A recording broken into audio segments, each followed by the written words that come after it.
Sa headlines kan mga barata, Metro Naga Water District as National Irrigation Administration parehong nagpipreparar sa epekto kang El Nino phenomenon ngunya na taon.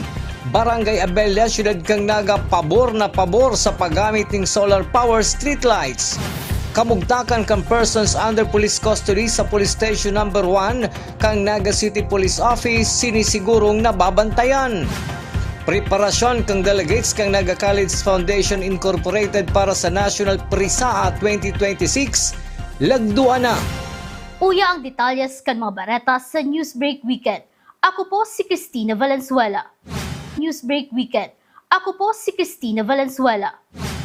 Metropolitan Naga Water District. May mga paghahanda sa posibleng malalang epekto kang El Nino sa supply na tubig inuman sa syudad ng Naga. Ang Asin kan Department of Agriculture, pinagaandaman na kang Metropolitan Naga Water District ang pwedeng maging epekto kaini sa supply kang tubig inumon sa mga membros konsumidoras kang MNWD. Susug kami Mr. Chapi. Nag-adjust na po kami ng operation ng mga pumping stations. Maging ang mga lorry tank na ginagtubig kung magkaproblema. Lagmi na po sa barangay na yan. Example po kaya na nangyaring si Kasuugma sa Pakul 5 pumping station na kung saan nag-bar down po siya, nasulo siya. Sige na po si Gabos na team, na quick response team, nag-respondi duman sa mga area na nagawaran po ng supply ng tubig. Para sa GNN TV 48 Naga, Melvin Machado, Newsbreak. Sa kasumpay na bareta, pinag-activate na kang National Irrigation Administration ang saindang El Nino team para paghandaan ang epekto kaini sa mga Irrigators Association. Susog kiniya Bicol Regional Manager Engineer Gaudencio de Vera, pinagmomonitor ninda ang cropping season ngunya na taon, kung saan sa 63,000 na paraomang nakatanom, 40,000 na ang nakapag-ani, kung kaya lusot na ang mga ini sa epekto kang El Nino sa masunod na mga bulan. Alagad may tada pang 20,000 na maaani ngunya na bulan. Nalugod, da inaman subot maapektaran hasta matapos ang taranuman ngunya na season. Sa ngayon, we're monitoring yung minomonitor namin yung cropping season ngayon. No? Doon sa 63,000 na nakatanim, 60%, no? Around 40,000 na yung nakaharvest. So, lusot na yun. Hindi na siya maapektuhan. So, mayroon pa tayong around 20,000 hectares na mahaharvest yan up to May. So, minomonitor natin sila na para matapos yung planting na hindi na ma-affected masyado. Sabi ko nga, hindi pa nga El Nino pero sobrang init na eh. Ilang araw na 40, 46 ang dito sa Bicol, di ba? May mga parts sa Bicol na mataas na. Mientras tanto, kinumpirmar ka pamayo kang MDRRMO sa Banwaan ng Buhi, Camarines Sur na si Ma'am Carmelita Marquez na nanutara na ang nagkapirang pagkagadan kang tilapia sa mga fish cages huli kan mainit na panahon. Alagad daiman subot lakop sa mga fish cages ang pagkagadan kan pinag-aataman na tilapia sa lake kan Buhi. Ang bagay na ini ang higot man subot na pinag-monitor kang BFAR. Talaga siya umiinit. Actually sa recent times meron ng mga konting mga fish kill yung hindi yung massive, yung hindi nakakatagal dun sa init. So ang ginagawa ng meron kaming team for the WACMA, Water Quality Monitoring. So ginagawa nila yan monthly. Basta regularly with the BFAR and the DNR. Kaya updated din naman ang munisipyo, pati yung mga agencies na involved sa pag-maintain ng Lake Buhi. Barangay Abella, saro sa mga barangay kang Naga na nainot ng nagagamit ng solar power streetlights. Ini matapos na inganya ron ni Mayor Lenny Robredo ang mga barangay sa Naga na maggamit na ng solar power streetlights. Uyang sa Kuyang Report. May 53 na solar streetlights ngunyan na nakatakod sa mga poste kang Barangay Abella sa syudad ng Naga na nagagamit pagbanggi. Sigun kipunong Barangay June Malana, kang taong 2025 pa pinunan kang barangay ang paggamit ng solar power system as in solar streetlights. Ngunya na taon, nagbakaliwat ang barangay ng additional na 6 kilowatts na solar power as in dugang na 20 na solar streetlights na ibinugtakman sa mga zona na mayo pang ilaw. Kung pag-uulayan man lang subuot ang manungod sa paggamit ng solar sa syudad ng Naga, pabordigdi ang barangay kapitan kang Abella. Hulit na mas magayon subot ining alternatibo sa pagtitipid ng kuryente, ngunit na panahon ng krisis kung saan mahal ang barakalon, partikularmente ang produktong petrolyo. Ito pong managod po sa solar sa syudad ng Naga. Ako favor po ako sa desisyon na ito. In fact po, kami sa Barangay Abella po, existing niya po ang mga solar power system, solar street lights po sa buong barangay. Last year na po kami kayo nakaigwa. So ngayon na po ang taon 2026, may mga additional po kaming solar power system na 6 kilowatt, 6 kV, 6 kV power. And ikaw po kami additional pang 20 solar street lights na i-install po sa kabus pong zona sa barangay. Yan. So kung sa Orolay man lang pong solar, di kayo sa syudad ng Naga, ako po, favor po ako naman kayo. Mas maray po sa panahon ngayon pati. Halo kaning crisis na kayo po talaga itong nagmamarahalan po ang gasolina sa kurente. Mas advantage po sa sarong LGU na iba po talaga ang solar po. Ang solar power system kan barangay ang nagsusupply man ngunya ning kuryente sa palibot kang opisina kan barangay. Alagad plano kang kapitan na matauan maning supply ang mga zona kan barangay Abella. Inot po, digi po si solar power system po, digi along barangay Abella po. Inot po, digi po sa barangay, pasining po, isusupply po sa kabos sa mga zona. Para sa Janan TV 48 Naga, Cristina Valenzuela, Newsbreak.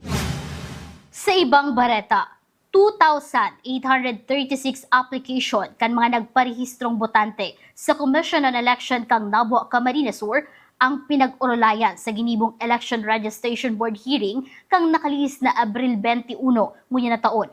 Susog ki Attorney Yvette Salvadora, Election Officer kang Comelec Nabua, 7 digdi ang na-disapprove hulit ta mga doble o multiple registrant. Sa ngunyan, igwa ng 22,399 na rehistradong botante para sa sangguniang kabataan, as in 54,738 na regular voters ang COMELEC sa Nabua, Camarines Sur. For the Municipality of Nabua po, kang nakaaging April 21, 2026 ERB hearing, igwa po kaming sinubmit for ERB action na 2,836 applications. Igwa po digding 7 na na-disapprove dahil po may mga double and multiple registrations na po sinda. And the rest po, approve po ini. Kaya igwa na pong total number of registered voters para sa SK na 22,399 and sa regular voters man po, igwa na pong 54,738. Again, sa Municipality of Nabua lang po ini. Kamugtakan ka mga person under police custody kang Police Station No. 1, pinagsisigurong namumonitor nga na mainit ang panahon. Uyang sa kuyang report. Ngunya na mainit ang panahon, pinagsisiguro kan Police Station 1 na namumonitor ang kamugtakan ka mga person under police custody o PUPC. May mga nakabugtak na electric fan sa luwas kang custodial facility, as in pigsisiguro man na may bastanting tubig na maiinom ang mga ini, as in tubig pangkarigos. Dyan po sa custodial facility, may man po na well-ventilated man sinda dyan. May electric fan, pero nasa luwas ka tong bako mismo duman sa pinakalaogang selda. Pathway before maglaog talaga duman sa pinakakulungan. May electric fan man duman. Tapos, may tubig man dyan, anytime pwede sinda magkarigos. Saka sinisigurado mi man na dahil maubos itong drinking water ninda duman para permis sindang hydrated. Apwara kay ni, may custodial officer man ang Police Station No. 1 na nagbabantay sa mga PUPC. Opo, permi po yan. Talagang dyan lang siya nakatutok kasi nga mayo siyang ibang designation kundi custodial officer lang talaga. And then, katabang niya ang duty sentinel na dapat yaon man dyan sa baba para maghiling sa inda. Dawa duwang police station subuot sa Naga City Police Office ang nagagamit kang custodial facility kan Police Station 1, bihira man lang mag-abot sa 10 PUPC ang pinagdadaradigdi. Inikundakol ang imbwelto sa sarong insidente o kaya kung sarabay na nadakop sa paagi kang warrant of arrest. Ang yaon po dyan digdi sa Muya, PUPCs kang Station 1 sa kakang Station 3. Opo, digdi sinda kasi mayo sinda ni standard building na may detention facility. Kaya digdi sinda nagdadarakan sa indang PUPC.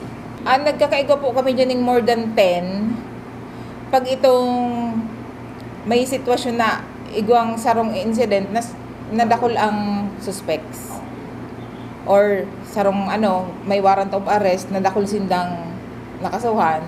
Pero kung sarabay sindang pigdarakop, iyon man lang yan, nagkakasarabay. Pero bihira man. Bukas man ang opisina kan Police Station 1 hanggang alas 5 ng hapon para sa mga pamilya kang PUPC na gustong magbisita.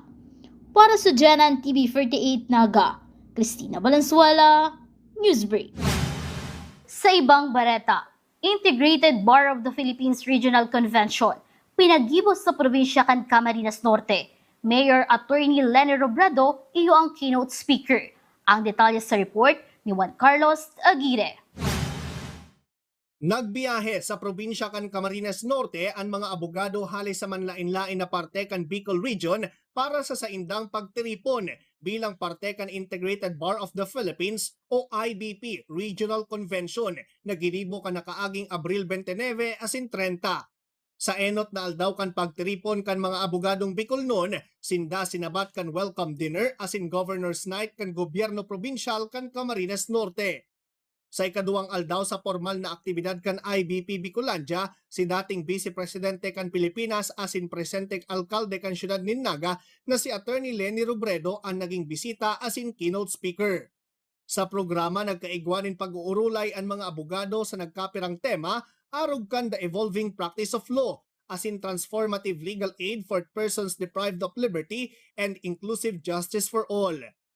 Ang aktibidad subuot may katuyuhan na ikonektar ang mga legasiya kan nakaagi asin mabilog ang sarong just and inclusive future para ma-reaffirm kan IBP Bicolandia asin kan mga abogado sa riyon ang misyon na mairani ang hustisya asin legal services sa lambang Bicolano.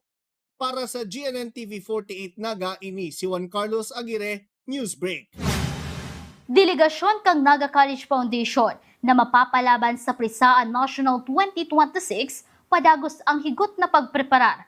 Ang detalye sa report ni Campus Correspondent Dylan Talagtag.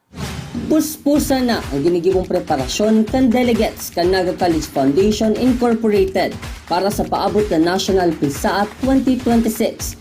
303 athletes hali sa manlain-lain na 20 sports teams kan NCF ang mapahilingkan sa indang tibay sa manibaybang sports events. Kada atleta nagsasakripisyo para magtaong onra asin maiuli ang kampyonato bako lang para sa NCF kundi para sa bilog na Bicol Region. Sa basketball asin athletics, porsigido ang kada atleta sa trainings, mas pinapakusog ang sa indang endurance asin mental toughness. To my fellow NCF Tigers, as one of the members of athletics team, we prepare and undergo training. I will give my full commitment physically, mentally, and emotionally.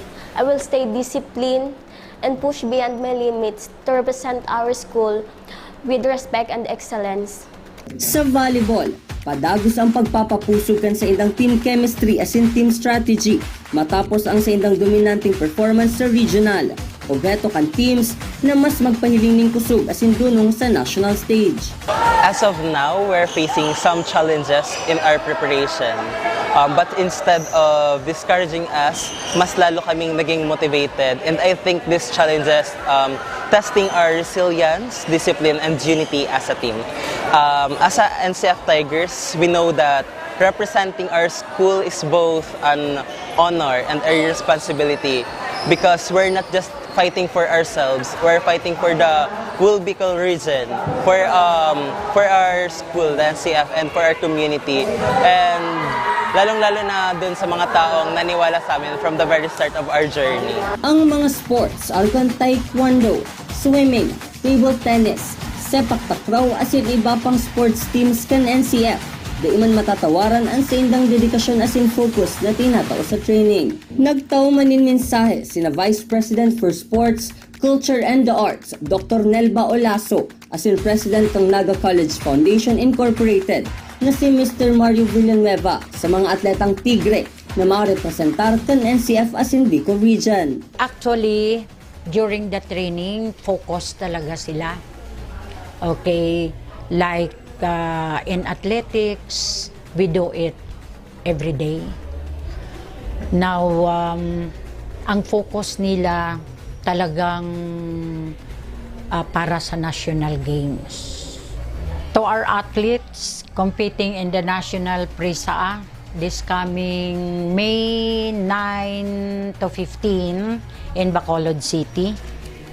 As you step in the court, in the field, or in the track, remember that you carry not only your own dreams, but you carry all the pride of your school, your region, and everyone who believes in you.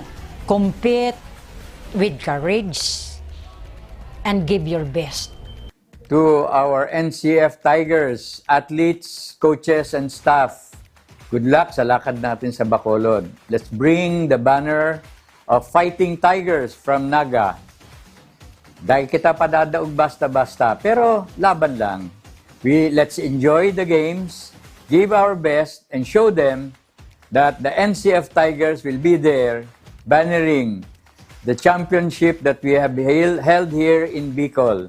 I'll be there with you and cheer for all our success. Ang pinaka-aabangan na National PISA 2026 gigibuan sa May 8 hasta May 15 sa City of Smiles, Bacolod City, Negros Occidental. Para sa GNN TV 48 Naga, Bilan Talagtag, Newsbreak. Yan ang mga bidang baretang nakalap kan mas pinuksog na puwersa kang GNN TV 48 Naga News and Bicol Affairs. Day malingaw na i-follow ang Samuyang official Facebook page, GNN TV 48 Naga. Padagos kaming mahatod di mabaratang garantisadong nangingenot asin napapanahon.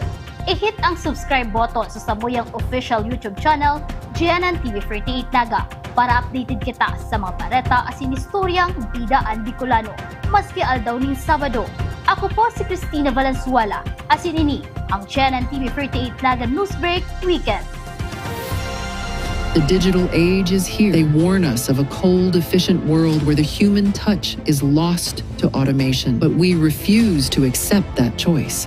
At Naga College Foundation, we believe the best future is one led by heart. We equip you with the skills you need to thrive. From our dynamic programs in finance and business, to the hands-on fields of IT and engineering, through our vital health sciences, our justice programs in criminology, and the crucial roles of education in the arts, we cover the entire spectrum of tomorrow's workforce.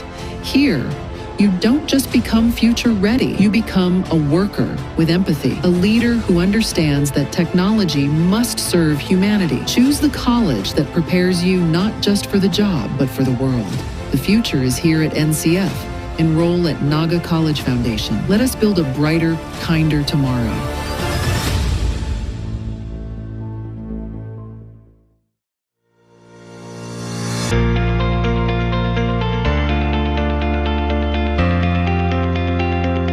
Naga College Foundation has built futures through learning. Today, we carry that same purpose into a new frontier where learning goes beyond the boundaries of the classroom, with technology helping students bridge between potential and opportunity.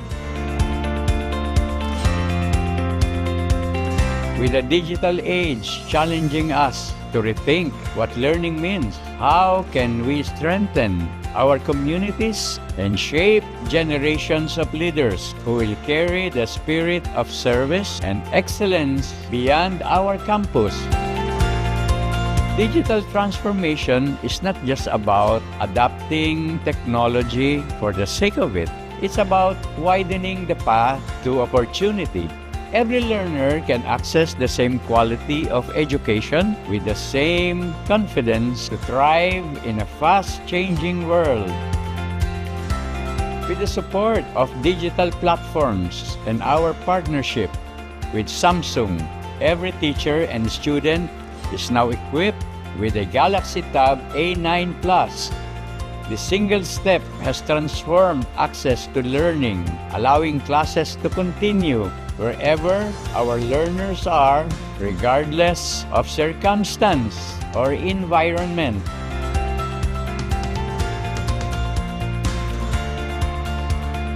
Our educators are no longer limited to traditional teaching method. They have been trained to use app and online platforms to create interactive, data-driven lessons that adapt to how each student learns best, bringing energy and relevance into every subject.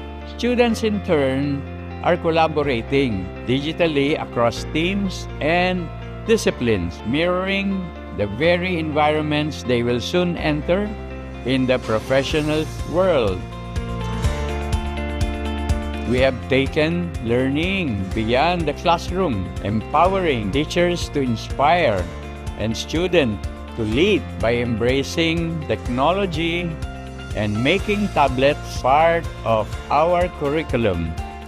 Our digital transformation is not simply an adaptation, it is transformation driven by purpose, guided by innovation, and anchored in our belief that education must always serve people first.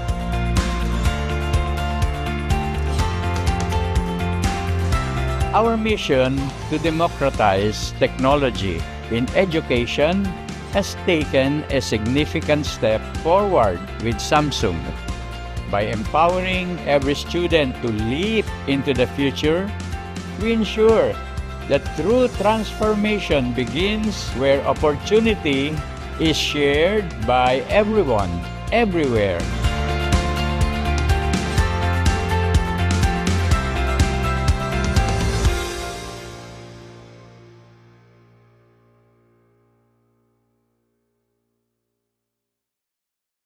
Seeing clearly shouldn't mean traveling far from home. At Camsur Eye Center, world-class care is right here in the heart of Rinconada and the Bicol region. With advanced diagnostic tools, ophthalmology specialists, and a team that treats you like family, we bring expert eye care. From children's screenings to managing cataracts, glaucoma, and diabetic eye conditions without the need for long trips. Because your vision matters, and so does your time. Camsur Eye Center, world-class eye care just around the corner. Tanga ta diri ko nababay na GNN TV48 Naga. Kalma. Lumipat lang ang GNN TV48 Naga sa channel 48.1. What? Direk, ang simple lang ng solusyon dyan. Kunin ang remote, pumunta sa menu Setup o Settings, at hanapin at pindutin ang Scan at hintayin. Then, boom! Balik na si GNN sa Channel 48 mo. Para sa mga balitang nangunguna at napapanahon, at sa mga programang swak sa panlasa mo. Tutok lang sa GNN TV 48 Naga, Bida ang Bicolano. Ano nga ba ang go bag? Ito ay isang halimbawa ng go bag. Maring ito ay isang maging backpack, duffel bag, or sa pagkakataong ito, ang aking go bag ay isang dry bag. Ano nga ba ang laman ng aking go bag? Tubig, pagkain, at gamot. Hygiene kit. Meron pa ako ditong sabon, toothbrush, toothpaste, at shampoo. Flashlights and headlamps. Advisable na magdala po tayo ng power bank. Of course, your communication device, notebooks, and other documents. Duct tape and masking tape. Working gloves. First aid kit. At this moment po, naglagay po ako ng dalawang klaseng rope. Raincoat. Meron po ako ditong mirror. Extra batteries. Whistle.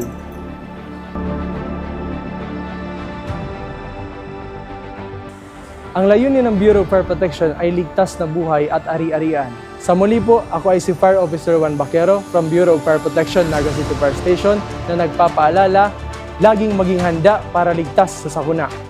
The future is a race. At Naga College Foundation, we don't just keep up, we set the pace and we change the game. College of Business and Management, where ideas grow into enterprises. College of Teacher Education, shaping minds that shape the nation. College of Health Sciences, where compassion meets innovation. College of Engineering, designing solutions that redefine tomorrow. College of Arts and Sciences, fueling creativity, culture, and connection. College of Accountancy and Finance, empowering the economy through mastering numbers and market. College of Criminal Justice Education, protecting communities with excellence and integrity. College of Computer Studies, coding the language of the future. And with NCF micro-credential programs, you don't just wait for the future, you leap into it. Gain and demand skills fast, short, powerful, and flexible. Designed to fit your life and fuel your career. 8 colleges, endless possibilities, and micro-credentials to keep you ahead of the game.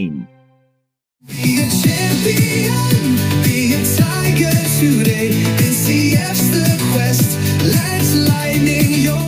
At the Naga College Foundation Basic Education Department, we provide an environment where innovation is nurtured and resources promotes collaboration and discovery. Our students benefit from hands-on learning in cutting-edge science and technology laboratories, bridging theory with practical application. We maintain a supportive institutional framework, ensuring a safe, clean, and academically focused atmosphere for every student. Beyond academics, our comprehensive facilities, including sports, develop leadership, teamwork, and discipline. NCF is proud to be a LASSO accredited institution, a recognized mark of excellence and high-quality education. This is Naga College Foundation Basic Education Department. Changing the game.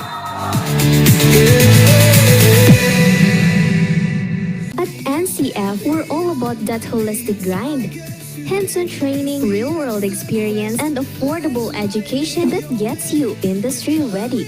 Shoot to edit, dito from concept to screenwriting. From shooting to editing to actual broadcasting, NCF was the first and the only school that has its own operational television and radio stations. No boring stuff, just real skills or the real world. G ka na ba? Be a tiger today.